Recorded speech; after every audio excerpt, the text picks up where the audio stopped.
What is going on, guys? It's Maz here, and in today's video I'm going to be doing something pretty different from what I've been doing in the other videos. I haven't mentioned this before, but I am a die-hard Chicago Bulls fan. That's my hometown team. That's the team I grew up watching. That's the team I still love to this day, even though they're basically a dumpster fire. Now, if you ask any Bulls fan, you hear the term of Garpax and fire Garpax. This has been a movement that's been going on for honestly years, and nothing's happened. So I've gotten asked by other people who aren't Bulls fans what basically the movement is and why people are so angry at the Gar Forman, John Paxson basically duo who are running the shit show that is the Chicago Bulls right now. So I'm basically just going to discuss why everyone who is a fan of the Chicago Bulls hates him and basically why they need to go. I'm basically going to be referencing a post that is on the Chicago Bulls subreddit. I will leave the link in the description for that Reddit if you want to read it yourself, but I'm basically just gonna kind of read it and give you my thoughts on the situation as well. So without further ado, enjoy this rant, I guess. So this Reddit post is a year old, so nothing on here is completely updated, and I really want to mention that because this was posted on June 25th, 2017. A lot has changed since then. The Bulls are a lot worse. They are the worst team in the league right now. So I'm not going to talk about any of that because everyone knows at this point that the Bulls are a shit organization and that we're basically just trying to get Zion Williamson at this point, so I could care less. But I'm just going to talk about why I have my anger and other Bulls fans have the anger with Gar Forman and John Paxson. Now, if you go around the city of Chicago, you might see a few billboards that say "Fire Gar Pax." This was a movement that started a few years ago where the Bulls fans everywhere have been calling for the urge for Gar Forman and John Paxson to basically resign from their positions as GM and assistant GM. They have been basically putting the Bulls in a shit position for the past decade almost, and they have no personal goals or no goal to get better. They've just kind of taken everything day by day with no long-term goal. The Garpax duo either has no long-term plan for the franchise or they're just basically entirely complacent with lying to the Bulls fan base. They justified the Derrick Rose trade on the grounds of wanting to get younger and faster, while at the same time signed Rajon Rondo and Dwayne Wade. That makes no sense. If you're trying to get younger and faster, why are you signing a veteran point guard and an older D Wade? And I get the whole Dwayne Wade's from Chicago thing, and it was nice to see him in a Bulls uniform. It really was, but it wasn't necessarily needed. And why would you say that you're trying to get younger and faster and sign two veterans? They claim that the Jimmy Butler trade to the Timberwolves was basically the best offer that they got, which first of all ignores they had turned down better offers already. In the year that Butler got traded, everyone was under the impression that he would go to the Celtics. The Celtics would have been a whole lot better. We would have gotten a lot of better assets. Second of all, there was no objective need for the urgency in trading Butler. They did not have to trade him as quickly as they did. He had 2 years left in his contract, and he was an all-star starter that year. He was playing well, and he led the Bulls to basically sneak into the 8th seed, where it came down to the last game. Jimmy Butler basically brought the team to the playoffs that year. And if you remember that year, they were playing the Celtics in the first round. They were up 2-0 against the first seeded Celtics, and Rondo got hurt and they lost the series. They've been trying to justify the shitty trades they've made, including the Taj Gibson Doug McDermott trade to Oklahoma City, because they had an obsession with Jerian Grant, Cameron Payne, and Chris Dunn. But then they also said things along the lines of, we were really high on insert newly acquainted point guard's name in last year's draft each time. They've been saying this year after year, and they realized the point guards are nowhere close to the high level that they praise them as. Also, at the same time, the first two players on that list are barely role players, and they have struggled, and they can barely play in the league. They've been going back and forth with the G League and the regular league, and that's why we've been having rosters that have been filled to the brim with a lot of point guards, and none of them are high level point guards. They're all either barely starters, barely role players, or barely able to play in the NBA itself. The next reason, they claim to be setting a clear direction and jump-starting rebuild by trading Butler and sold a second-round pick in the draft, which the Golden Warriors picked, and guess who that turned out to be? Jordan Bell.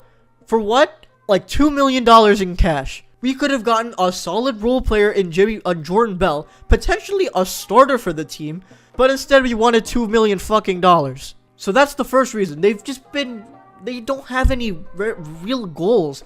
They're just kind of going by the day, looking at random point guards who can't play, and they're like, oh, we love this guy. He's going to be the future of the team. They sign him and realize that he can't play.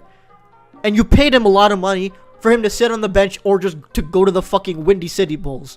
Garpax has a track record of making poor decisions based on usually negative personal relationships rather than what's the best interests. A. They did not renew Ron Adams' contract for seemingly no other reason than to spite Tom Thibodeau. If you don't know who Ron Adams is, he was a very well-respected assistant coach when under Tom Thibodeau. He was an assistant head coach who was very well-respected around the league, and he was also basically Tom Thibodeau's wingman in helping the Bulls during the Derrick Rose years when they were playing at high levels and were considered championship contenders at the time. Reason number B, they drafted Marquise Teague over Draymond Green to protest Tom Thibodeau. Tom Thibodeau was a very defense-oriented coach. That's why the Bulls at the time were one of the best defensive teams in the league. Joakim Noah was a defensive player of the year, and the Bulls were known for being absolute beasts on defense. They shut down LeBron many times. And instead of getting Draymond Green, who would become one of the best defensive players in the league, someone who Tom Thibodeau liked and was hoping to sign, they instead had drafted Marcus fucking Teague. Is he even in the league anymore? Let's be honest. Not handling Derrick Rose's first injury properly, leaving Tom Thibodeau and Reggie Rose to answer all the questions about his recovery. And that is where the downfall of Derrick Rose happened. Because not only was the injury an ACL, an injury where you have to take a long time to recover from, he sat an entire season basically waiting to recover.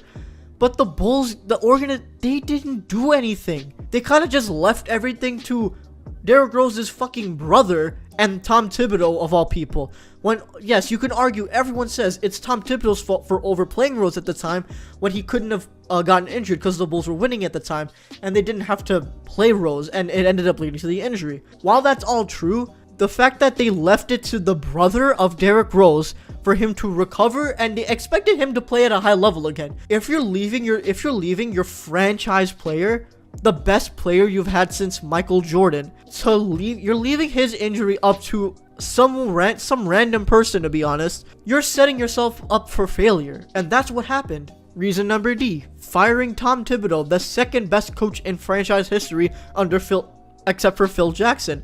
Apparently because Tom often disagreed with the front office. That is a fucking problem with the organization. They have this entitlement complex where the problem can never be them.